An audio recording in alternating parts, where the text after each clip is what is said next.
How to fix your Zoom virtual background not working. The first thing you want to do is simply check your system requirements, as virtual background works best on 64-bit device with 8 GB or more.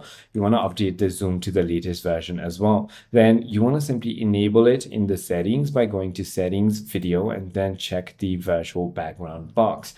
Once you've done that, if you're using a green screen, that's going to be far better. Use a solid green screen or blue screen and make sure that it is well lit and wrinkle free. Also, face a light source not behind you. Use even lighting and avoid strong shadows.